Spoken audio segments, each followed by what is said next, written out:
Antiphospholipid antibody syndrome. Antiphospholipid antibody syndrome is an association between clinical features such as thrombosis, poor pregnancy outcome like 3 or more spontaneous abortions, 1 or more fetal deaths, and 1 or more preterm births due to severe preeclampsia with presence of anticardiolipin antibodies, lupus anticoagulants, and anti-beta-2 glycoprotein on 2 or more occasions 12 weeks apart. Antiphospholipids reduce HCG release and inhibit trophoblast invasion, which may explain miscarriage in them. Typically, fetal loss occurs in the second trimester and is associated with severe growth restriction, oligohydramnios, and early onset preeclampsia, possibly due to abnormal placentation related to thrombosis. Now, the International Consensus Statement and ACOG have classification criteria for diagnosis of antiphospholipid antibody syndrome, which were revised in 2006 in SAPARO CT, hence called Revised SAPARO criteria.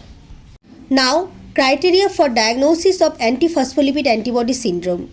Clinical criteria. First, 1 or more episode of unexplained venous, arterial or small vessel thrombosis in any organ or tissue. Second, 1 or more unexplained death of a morphologically normal fetus at or after 10 weeks. 3 or more consecutive unexplained spontaneous abortions before 10 weeks. And preterm delivery for severe preeclampsia or placental insufficiency before 34 completed weeks. Now, laboratory criteria. First, anticardiolipin antibodies IgG or IgM in medium or high serum levels identified twice at least 12 weeks apart. Lupus anticoagulant antibody identified twice at least 12 weeks apart. Anti-beta-2 glycoprotein IgG or IgM antibody identified twice at least 12 weeks apart. At least one clinical and one laboratory test criteria should be present for the diagnosis.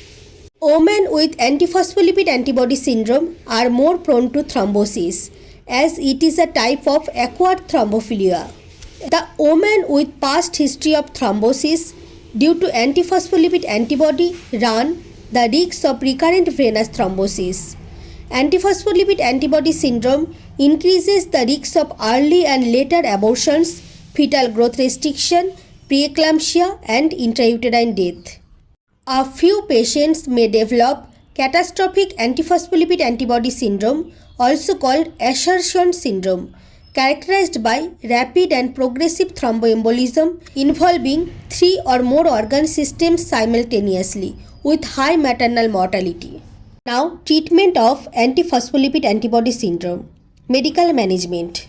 Treatment is by a combination of low-dose aspirin 75 to 80 mg per day or low molecular weight heparin or unfractionated heparin in prophylactic dose, that is dalteparin 5000 units once daily or enoxaparin 40 mg once daily or standard heparin 5000 to 10,000 units every 12 hours. The pregnancy outcome is improved by 80%. Aspirin can be commenced preconceptionally as it may have beneficial effects on implantation. Heparin is usually commenced once a live fetus is visualized on ultrasound.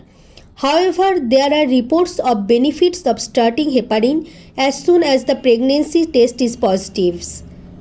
Immune thrombocytopenia is common in patients with antiphospholipid antibody syndrome, and hence it is important to assess the platelet count before starting heparin and low-dose aspirin. A platelet count should be checked 2 weeks after starting heparin and periodically thereafter to detect heparin-induced thrombocytopenia. Aspirin is usually discontinued at 36 weeks, but heparin may be continued up to term. Recommendation for postpartum thromboprophylaxis vary, but many authors recommend at least 6 weeks of therapy. Women with previous history of thrombosis will usually to be maintenance therapy with warfarin. In this women, warfarin should be switched to heparin preconceptionally. or as soon as pregnancy is diagnosed and converted back to warfarin after delivery. Intermediate or full anticoagulation regimes may be indicated with dalteparin 5000 units twice daily or enoxaparin 40 mg twice daily or 7500 to 10,000 units unfractionated heparin twice daily.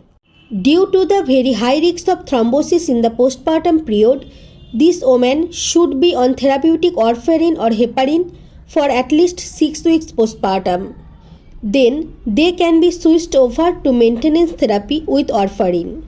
Glucocorticoids are no longer recommended in APLA syndrome. Now, obstetric management. It is important to remember that obstetric complications like preeclampsia and fetal growth restriction may still occur despite treatment. Close monitoring of development of preeclampsia and fetal growth restriction is essential. Serial scans are done once 2 to 4 weeks from 28 weeks onwards to monitor fetal growth, and planned delivery is recommended. In pregnancies with maternal or fetal compromise, delivery is scheduled at 34 weeks or as indicated. If there is no compromise, the pregnancy is terminated at 38 weeks. Heparin should be stopped 12 hours prior to planned delivery and restart 6 hours after delivery. Thank you for listening. Thank you.